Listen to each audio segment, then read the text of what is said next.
On this edition of Lexington Now, the Community Environmental Academy, more wildlife at McConnell Springs, and Adopt Love.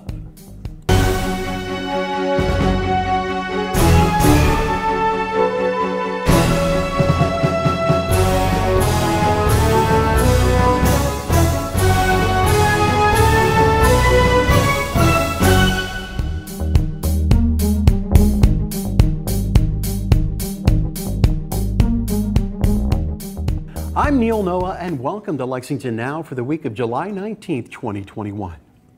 The Community Environmental Academy is accepting applications for this year's class.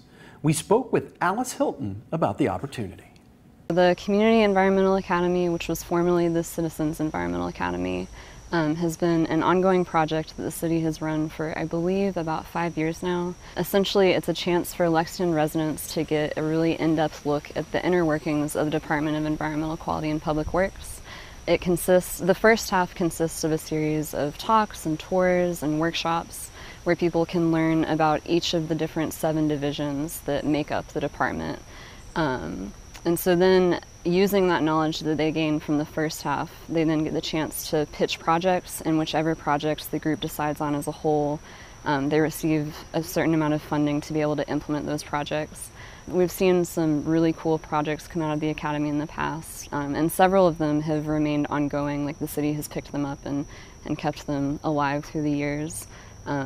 It's one example of those projects is this tree crutch here at McConnell Springs, which came from a 2018 class, and essentially they realized that there is a need to support these branches that hang over the path, otherwise they're going to have to be cut, and so they worked with the UK Design College and also got a little bit of funding from the UK Student Sustainability Council in addition to the funding they got from the city to design and create this tree crutch, which it's super cool that it exists now. Class sizes can be up to 25 people, and then for this year in particular, it'll go from August through November. There will be 5 different Saturday sessions, and actually this is the first year that we're going to be able to offer childcare if anyone needs it, which is exciting. We're removing that barrier. The first session is from 8:30 to 4:30, but that's the longest session out of all of them. The rest of them are 4 hours on 5 different Saturdays, and so we'll have different speakers come in. We do a tour of the recycling center here in Lexington. We do a tour of the wastewater treatment plant. And then at the end of that, if people have attended the required number of sessions, then they will come up with project pitches. Just be like, this, with what I've learned, I think that this would be a really cool project to be able to implement in Lexington, in my community. And then people form groups. Basically, they vote on the projects, they form groups around the project, and each person receives $2,000 to put towards that project. So if you had a group of 6 people, then you would have $12,000 to use to implement whatever it is that you're working on. And then people have also sought outside funding in the past as well. Like sometimes people will apply for grants, or they'll partner with other organizations in the city.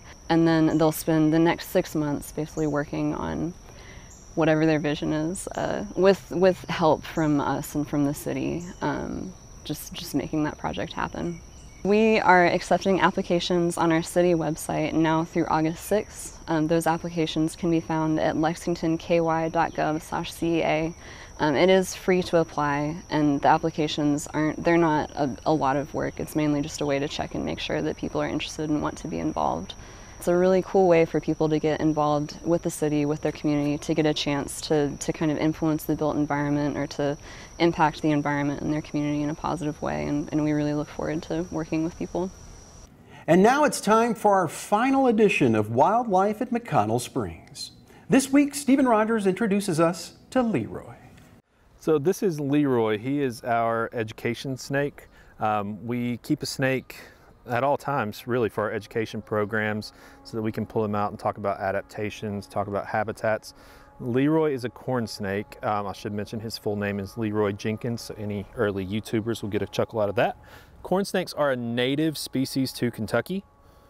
Now, they're not found right here in Lexington, but they are a Kentucky native species, and he is a constrictor. If he was a venomous species, I would not be holding him like this. Leroy is approximately 8 years old. We've had him going on 6 years, and he was about 1.5 years when I got him from a reptile rescue. So some of the more common questions that we get about Leroy is, does he bite? and he does not bite. He's a pretty docile snake. Corn snakes are pretty common in the pet trade. Even though they're a native animal, they're pretty common in the pet trade because they're pretty docile. They get a really good size. So you can see he's a good sized snake as I'm holding him now. And they're interesting to look at. They've got beautiful patterns and colors. I'll turn him over on his belly. You can see he's got a beautiful pattern right here as well. So another common question is, why is he called a corn snake? We have another common snake that you'll find in Kentucky that's called a milk snake. And so people will ask, does a milk snake drink milk? Does a corn snake eat corn? The answer to both of those is no. So a milk snake cannot drink milk because snakes are reptiles and they're lactose intolerant. Their bodies can't process milk. And a milk snake and a corn snake were both found in and around barns and corn cribs. And so farmers started calling them by those names. They do not eat those items or drink those items. They eat mice. So mice tend to enjoy a lot of the same foods that humans enjoy, and snakes really enjoy mice. So Leroy loves to eat mice. We usually give him frozen mice from the pet store, and that's his diet. He gets a mouse every 2 weeks. They can go a considerable amount of time without eating, but he gets a mouse every 2 weeks. And what's interesting is if you look at his head's really, really small. And so you might be surprised to learn that he can eat a rat that's about that big around, and his head's about like that. Snakes can do something really cool. They can unhinge their jaws. So when I'm explaining this process to kids, I kind of make them imagine if they could open their mouth wide enough that their chin was down about midway on their chest. So they don't have the same structures that we have in our jaws to keep our jaws together. They can separate their jaws and pull the bones apart so that basically as they can stretch their mouth around something that's considerably larger, up to 3 times larger than their head. They don't chew, they swallow everything whole. He has teeth, but his teeth are not designed to chew, they're just designed to grab.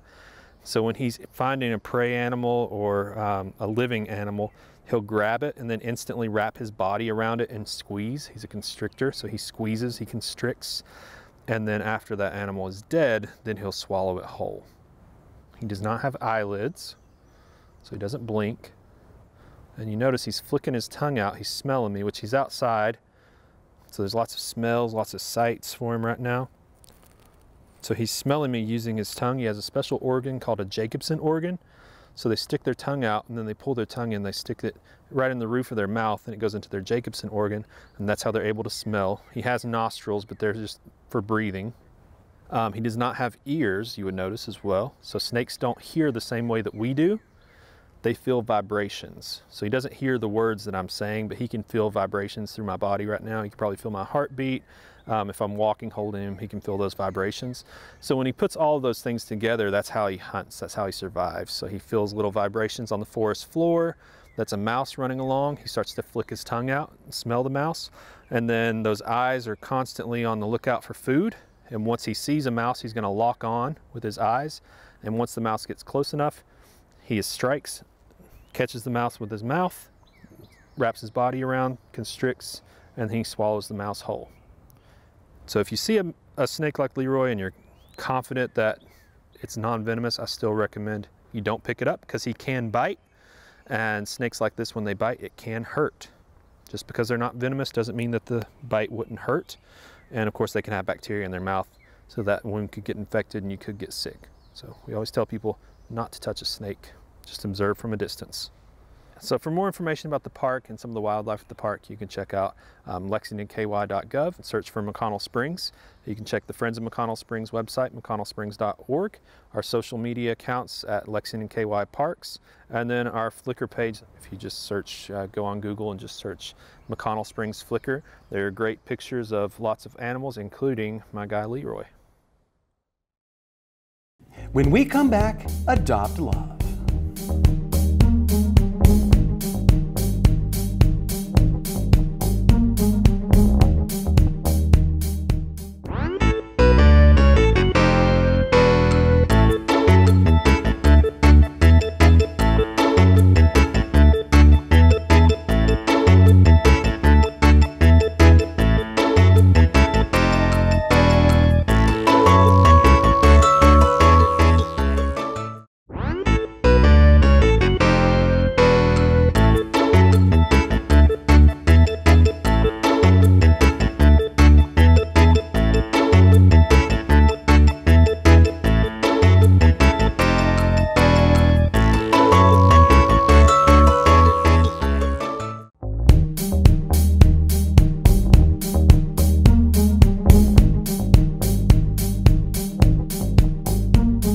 Welcome back to Lexington Now. The Humane Society needs your help. The pandemic has contributed to a surplus in creatures that need a home. We spoke with Ashley Hammond about finding the next member of your family. When I found you, I knew you were the one. In your darkest hour, did you know I'd finally come? The past is done and gone. Now we're going home to make a brand new start. Lexington Humane Society, each year we care for thousands of animals. Over 5,000 animals come to us looking for homes. We always have dogs, cats. Right now we have lots of kittens and we have some puppies as well. Super, super cute.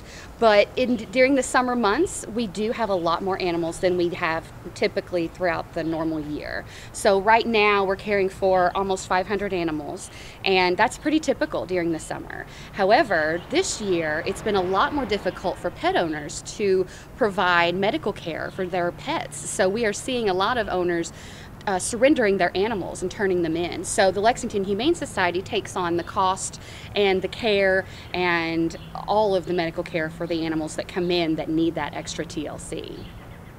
Not only do we have dogs and cats, sometimes we have chickens and we have pigs right now, pet pigs and pet chickens. So lots and lots of animals to choose from. We have everything you're looking for. I know we also have rabbits, we have guinea pigs, we had a little mouse last week named Yeti. She is so cute.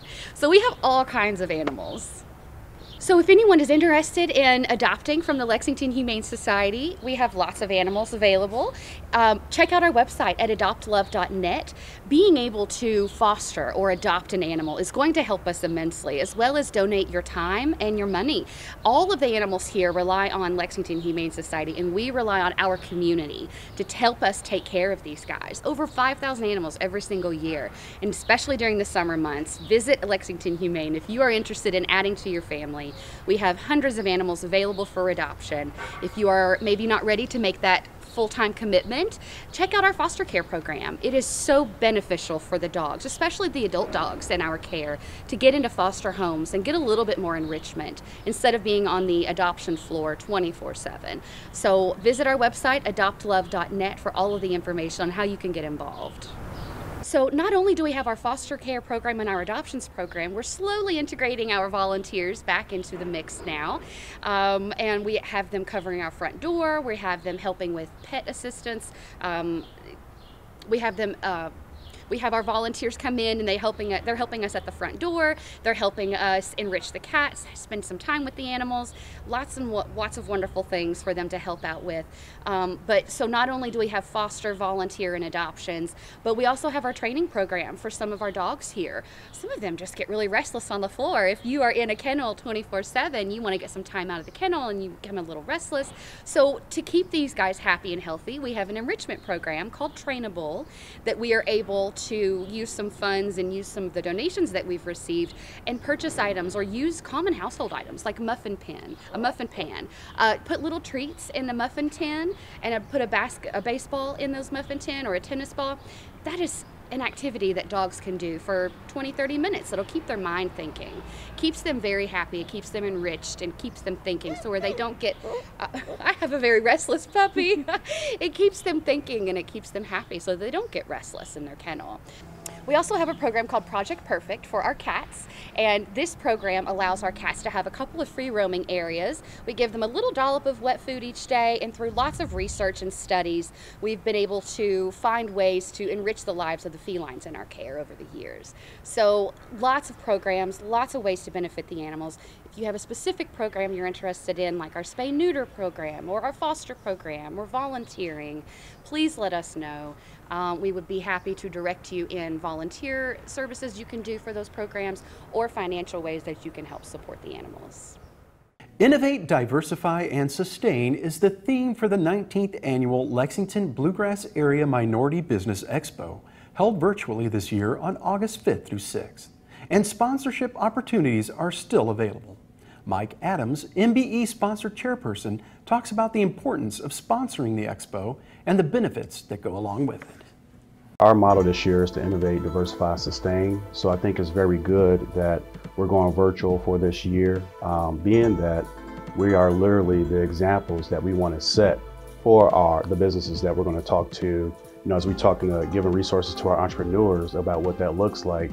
This is big for us this year because, again, we've had to, throughout this pandemic, businesses are struggling, are closing. We have to figure out how to bring this information to the public. And so, being able to utilize a virtual platform is new and exciting for us, but it'll give us the opportunity to not only reach the people that we want to reach who's maybe not still comfortable coming out of the pandemic, but to expand our footprint outside of Kentucky.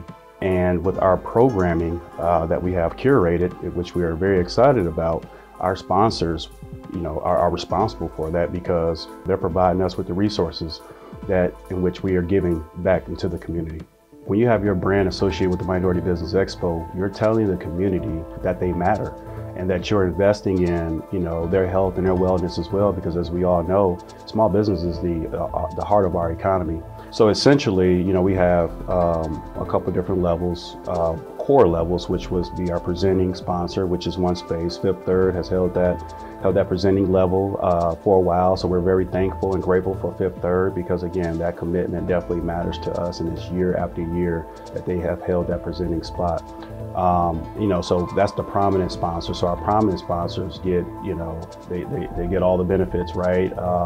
Recognitions on every core area of our virtual platform, Radio Pub, we any social media marketing. Our gold, silver, and bronze levels, again, they still have the accessibility to marketing on all of our platforms, whether it's our website, social media, anything that goes out to the public. Again, we're pubbing our silver, gold, silver, and bronze sponsors to make sure that the community knows that they're engaged with what we got going on, but also too for the community to get more familiar with what they bring to the table, who they are and what they do, right? But we also have a morning speaker sponsor, which we offer 2 spots available. And the cool thing with the morning speaker sponsor is that those sponsors get to introduce the morning speaker, right? So they have a little FaceTime, get to connect with the morning crowd, and and as well as, like I said, give their tag, give their information, as well as introduce who our morning speaker is going to be. And that's always a great benefit to our sponsors to be in that position to present. This year, we decided to have a virtual bourbon tasting. So not only do we get to connect with one another virtually, but we have a bourbon educator who's coming in and doing an exclusive tasting for us of different Kentucky brands.